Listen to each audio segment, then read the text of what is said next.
couple days ago, the Detroit Lions hired Drew Petzing to become their next offensive coordinator, showing that they are continuing to go the path of grit mentality over talent.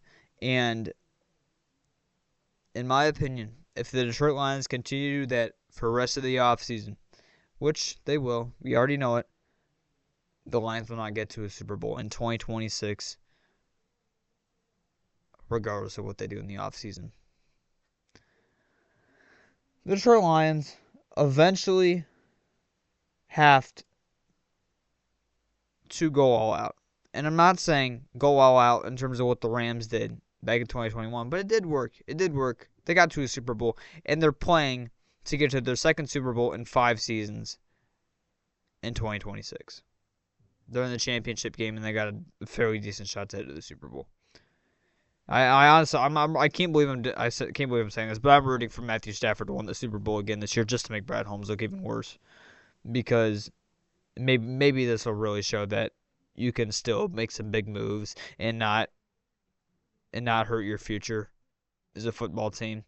Because the Rams literally went all out in 2021, did everything, traded for Von Miller, traded for Matthew Stafford, signed Odell Beckham. They went all out in 2021. They got a Super Bowl.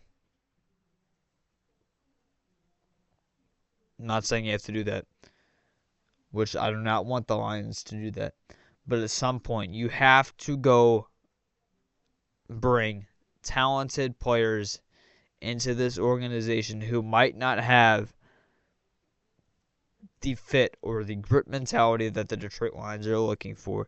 I brought it up in the last video. Jameson Williams is a great example to me. I'm talking about off the field here specifically with J-Mo. Because on the field, when we drafted him, he always had the grit mentality. Loved the game of football, played hard. Not talking about on the field. I'm talking about off the field. Very immature player when we brought him in. Has matured significantly. I wouldn't say he's mature yet, but he's getting there for sure.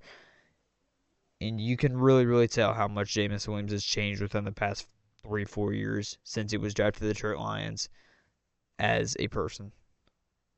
And why can't we do that with other players? Because Jameson Williams, when we drafted him, I was shocked. I wasn't making content at the time, but I was shocked because, in my opinion, he did not fit us.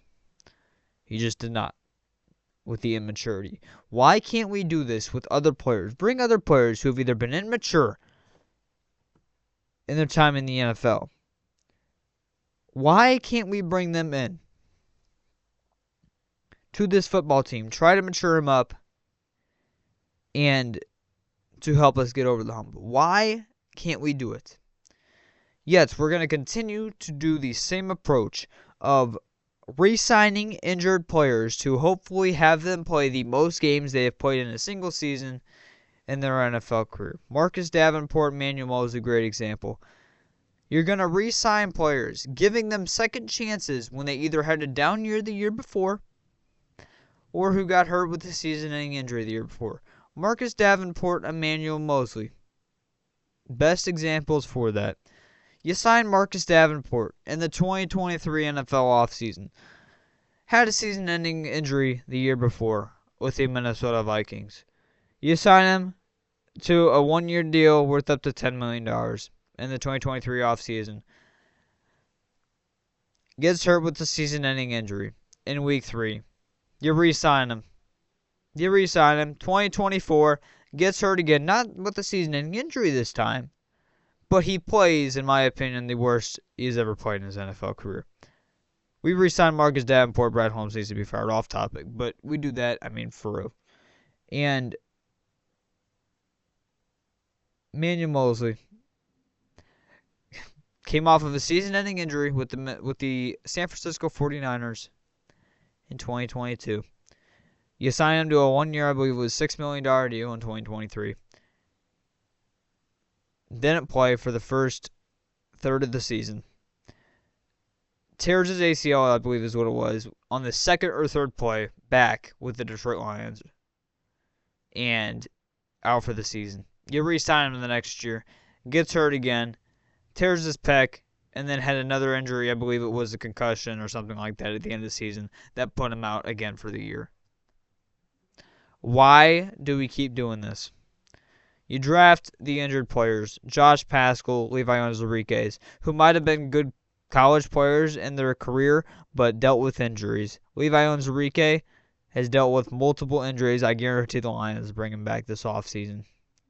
It makes sense to bring him back from a money aspect, going off of the talent that happened in the production that he put on the field in 2024. But at the same time, you are in a Super Bowl year window, final year possibly that window, and you're going to bring back another injured player. I'm almost positive that the Lions bring back Levi. And you do the same thing with Josh Paschal, who had cancer. Great story, Josh Paschal. But this is what I'm talking about. You drafted a player in the second round who was dealing with cancer at the time, and you didn't know what his future held when it came to NFL football. I just don't understand why the Detroit Lions do this. They keep continuing to do this. And that's just talking about the re-signing the injured players, hoping that you can sign the player coming off of a season-ending injury to play the most games they have of any single season in their NFL career. You sign them to a cheap deal, so hopefully those things can come true. This is not even including the developmental players that you decide to go after in the draft. Brad Holmes looks like he's already given up on Giovanni Manuel. I can tell you I have for sure. I knew that was a bad pick to begin with. He traded a future third-round pick to take a guy from British Columbia who, I mean, to be honest, your best case scenario there was probably a long-term backup tackle. I mean, real talk, did you really think Giovanni Manuel was going to become the long-term answer at tackle after Taylor Decker whenever he leaves the Lions organization, probably this offseason, to become that next long-term tackle? No. At least I didn't. You have the rare occasions like a Jordan Mailata where it would work out, but the other nine times out of 10 is not going to work. Giovanni Manuel is one of them, not 1 out of 9, 10. 1 out of the 9 out of 10 times. For sure. With Jordan Mailata being 1 out of the 10, that does work. They just have to do something different. They have to do something different. And I know this video is probably very similar to what I've been talking about in every single video this offseason. But after the Lions hired Drew Petzing, it really just makes me not necessarily... What's the word? Not necessarily disappointed in what the Lions are doing, but it's inexcusable almost. It's inexcusable that this is what you're doing in a Super Bowl window. And if the Lions continue to do this offseason, if the Lions' biggest free agency signing in 2024, their biggest free agency signing was Marcus Davenport. If the Lions go after a similar player when it comes to a guy who's either not had a good season in years or who's coming off of a season-ending injury, and that is the biggest player they sign in the offseason, just wait. Just wait. I'm telling you right now, I'm giving Brad Holmes, Dan Campbell, specifically Brad Holmes. I'll give Dan Campbell the whole entire 2026 season because obviously he doesn't have a say in most of the offseason moves. He does a little bit, but not really. I'm giving Brad Holmes to the end of free agency. I will have a good idea of what the Detroit Lions team will be in 2026, I think, by the end of free agency. Unless if you had some crazy trade that the Detroit Lions did in the 2026 draft, kind of like what the Eagles did with the Titans a couple years back, trading for A.J. Brown in the NFL draft. Unless if we were to do something like that, I have a really good feeling of what this team is going to look like for the 2026 season. I did last year at the end of free agency, as our biggest signing was DJ Reed, who was just replacing another player who was arguably much more talented than him. You could also say he was more talented than Carlton Davis, DJ Reed. But, I mean, you're just essentially replacing a guy. So then your biggest signing at that point to just upgrade your position was Roy Lopez. But I will have a good idea of what the Detroit Lions team will be by the end of free agency. So if the Detroit Lions do what they've been doing for the past couple off seasons, and specifically if they do exactly what they did last off season, continue to go after injured players and players they're hoping to have their best season of their career and who also have not been productive in years per se. Yeah, it might be time for Brad Holmes to go because you can do all you want in the draft. You can. The 2023 draft, I guarantee it.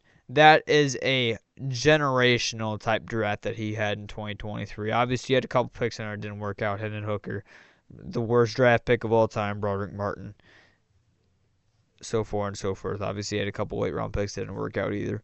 But that's a generational draft. That's not going to happen again. That's just not going to happen again. And if the Detroit Lions mess this free agency up again, it won't matter what they do in the draft. It won't matter what they do in the draft. The draft matters when it comes to a Super Bowl. The draft does not matter significantly as much as it does as free agency does, in my opinion. Does it matter? Absolutely. But not nearly as much as the free agency, for at least with the position the Lions are in this offseason. It does not matter nearly as much as free agency does. Free agency is going to be a big sign of what the Detroit Lions 2026 season will be. I will have a prediction by the end of free agency what the Detroit Lions season will be. So, really hope Brad Holmes, Dan Campbell, not saying fully go away from the grit mentality, but bring in some players this offseason who have not necessarily fit in that mold of grit mentality. Whether that is getting more mature, something similar, that has talent. I would like to see them do something this offseason. I'm sorry if this is a boring video, but I had to get my thoughts out there.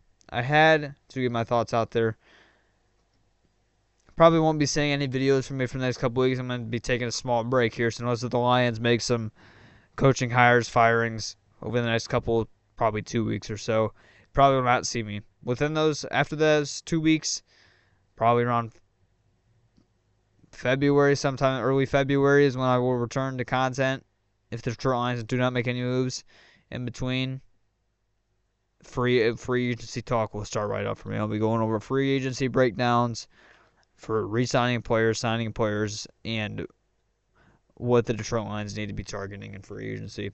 And then the draft will be here sooner rather than later. So look forward to that. One Prego Lions. I will see you in a couple of weeks if nothing else goes down. Leave your thoughts in the comments down below. Will you have a good feeling of what the Detroit Lions will be after the 2026 free agency? And do the Detroit Lions need to continue their grit mentality? I'd like to hear it.